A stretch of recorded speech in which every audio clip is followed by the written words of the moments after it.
You're in Steve's Kitchen. Today is all about curds, and I mean those squeaky curds that squeak like a mouse in a cheese factory, that are perfect for Canadian style poutine. And I'm going to be making some poutine. That's why I need the curd. You really want delicious squeaky curds when you're making poutine at home, and it isn't that difficult to make. So I'm going to show you now how we can take a really good quality milk, and this is a full cream milk, no rubbish sort of partially creamed or half cream. I don't even know what they're called. We so rarely use it. A full cream milk, and we're going to turn this into squeaky curds. Now I don't need a whole lot of cheese curds, so I'm taking 2 litres of full cream milk, and that's approximately a little over 4 pints. Now different milks will give you different qualities of curd. If you find the milk that you've got isn't super good, you might want to add a tiny amount of calcium chloride in with the milk. I'm actually going to use sodium chloride, basically simple uniodized salt. Calcium chloride will actually give you a slightly firmer curd, so if you've got a poorer quality milk, that's the reason you use it. So for 2 litres of milk, I'm using a teaspoon of sodium chloride or regular salt. Now, if you're on a low sodium diet, this can be left out altogether. Now, I've added a couple of tablespoons of hot water just to dissolve the salt down. And we can add that in with our milk and give it a little stir through. But the first thing we've got to do is heat this milk up. And when we talk about heating the milk during cheese making, it's a little bit misleading, because actually getting the milk to stay under a certain temperature is actually a little bit harder than heating it. We're only talking about temperatures about 33 degrees Celsius, about 90 Fahrenheit. So a lot of people will use a double boiler, put their pan into some hot water to bring it up to temperature. I'm not actually going to do that today. I want to keep this as simple as possible. I find on a very low heat on the gas, we can bring this up to 33 degrees Celsius, about 90 Fahrenheit, and we can maintain that heat fairly easily. Now you can see that's just come up to temperature, and I'm going to turn that off. We're not going to beat ourselves up by a tiny little discrepancy. Now here's a step you can decide to leave out if you want. I'm actually going to add a tablespoon of cultured buttermilk, which is a sort of mesophilic starter. Well, it is a mesophilic starter, and it just adds a certain flavour into the cheese. Now you would need to leave this in there for about 40 minutes to allow those flavours to develop. If you decide not to use a buttermilk or a mesophilic starter, you could actually put the rennet in at this point and skip this altogether. We're just going to pop the lid on that, and I'm going to leave that for about 30 to 40 minutes to allow the culture to ripen. The only thing you really are going to need for this recipe is some rennet. I've got a vegetable rennet here. You could use an animal rennet. Both will work well. Generally, the instructions on how much to use is on the rennet package, whether you're using liquid or powder. Now the milk has ripened. I'm going to be putting my rennet in for 4 pints or 2 litres. I'm going to want, for this particular rennet anyway, about 1/4 teaspoon. So it's a very small amount. You do need to read. Sometimes if you're using powdered, you'll need to dissolve it in some liquid first. We're going to put that in with our milk, and then I'm going to use a whisk and just gently mix this through for a minute or so to get a nice even distribution. And don't forget, at this point, our milk still has to be at about 33 degrees Celsius. That's about 90 Fahrenheit. We're just now going to cover it, and we're going to leave it for about 40 minutes for the curds to set. Now there's an old saying, the proof of the pudding is in the eating, which has got nothing to do with what I'm about to do, but I thought I'd say it anyway. We're going to take a look now, and we're going to see if we can get a clean break in our curds. It's been 40 minutes, and hopefully the rennet's had time to do its work. And when we say a clean break, what I mean is get your finger into the curds. You can see there it's set fairly firm. We're just going to bring it under, and look at that. We've got that lovely clean break in the curds. So now with our curds set, what I'm going to do is take a knife or a thin palette knife, and I'm just going to push it down into the curds, and I'm going to cut. I'm cutting the curds up into approximately inch sizes. So I'm just going to work my palette knife across. And then I'm going to take the knife again, and I'm going to go across the opposite direction. So I'm getting nice cubes of curd. I want to take the palette knife at an angle now, And the same thing, I'm going to slice diagonally across the curds. So hopefully what this does, if you haven't got a proper curd cutting tool, is to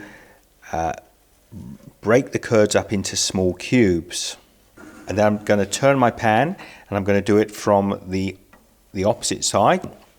The curds here, if I lift a little piece out, they're ever so light and creamy, and they're still full of lots of whey. So we want to try and help force this out of the curd. Our curds and whey temperature has dropped just a little bit. It's about 31.5 degrees Celsius now.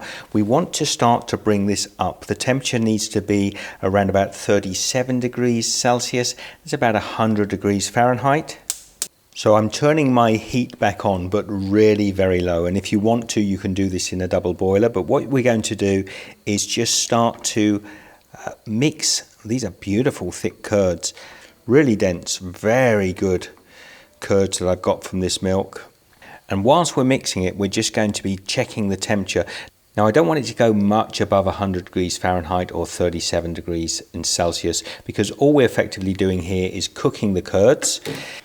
And I'm using a slotted spoon because I want to be fairly gentle moving the curds around in the whey. Now when the liquid comes up to temperature, I'm actually going to turn the heat off and I'm going to continue to stir this very gently for about 30 minutes. So we've continued to keep the temperature up around about 37 degrees Celsius. And you can see now, after 30 minutes of stirring, the curds themselves have got a lot smaller. We've got a lot more whey in the pan. So now we've cooked the curds, and I loosely say cook because, as you know, the temperatures are not that hot. I can put my hand in there and it's not going to burn at all. What we need to do now is separate out the curds and the whey. I've got a colander, it's got some cheesecloth in it. Now, if you're doing a bigger batch than this, you'll probably want to drain off some of the whey first, but I've only got a small batch, so I'm going to pour the whey into the cheesecloth. Now you can see all those beautiful curds there. They look a little bit like popcorn. I'm going to lift up the corners of my cheesecloth. Now the only reason I've done this into a bowl is because I'm going to be keeping the whey for other recipes. So we're just going to gently squeeze some of the whey out of the curds. Now what we're going to do is take those curds. I'm going to put it onto a rack here so that the whey can drip through.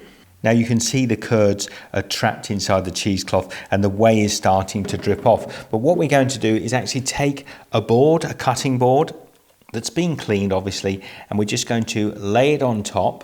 And then I'm just going to put a bag on there to give some extra weight. So that little extra weight on the board is just going to help express more of the whey out, because although we've cooked that now and it is more dense, we want to get the curds a lot drier than they are.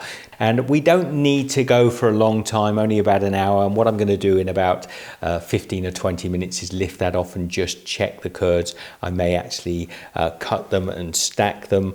But as this is just a squeaky curd that we're using for poutine, we're not maturing it or doing anything unusual. Or you could take this curd, by the way, and make a fantastic mozzarella with it. It's the same sort of curd you use, but we're doing this for squeaky curds. Now from the cheese making process, you end up with a lot of this beautiful whey. This shouldn't be wasted. This is great food, by the way, for pigs. So if you're not going to rush out now and get yourself a pig farm, you can use this in all sorts of baking. You can actually use it to make a lovely ricotta cheese as well. Whether I might do that or not, I'm not sure, but don't throw it away. So what I'm going to do is, after sort of every 15 to 20 minutes for about an hour or so, I'm going to unwrap the cheese. I'm just going to take the cheesecloth off. And you can see the curds are starting to form beautifully. I'm actually just going to turn this over. Now sometimes people cut the curds in half and stack them. I think with this thickness, I'm not going to worry about that. I'm just going to wrap it up one more time, and you can see underneath here just how much whey is starting to come out of the bottom of the cheese. And I'll just continue this process for probably about an hour to an hour and a half until I've got the cheese as dry as I want it. Now, because this is a fairly young curd, we don't need to really set it any longer than that. I think this is probably going to be ready now. I'm just going to pull back the cheesecloth.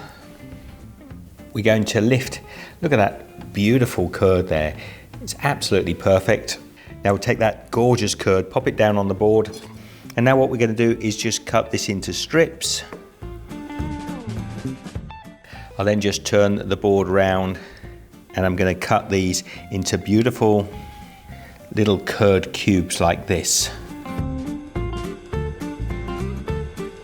So we've got these beautiful curds now, lovely solid squeaky curds.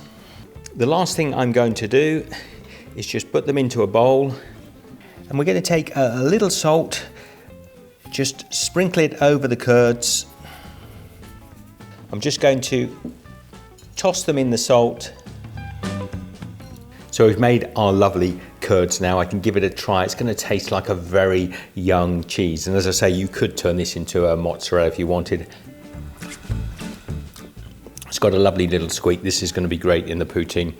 Very, very simple to make. Now join me tomorrow because we've got Canada Day coming up, and I thought I'd make poutine in Steve's kitchen.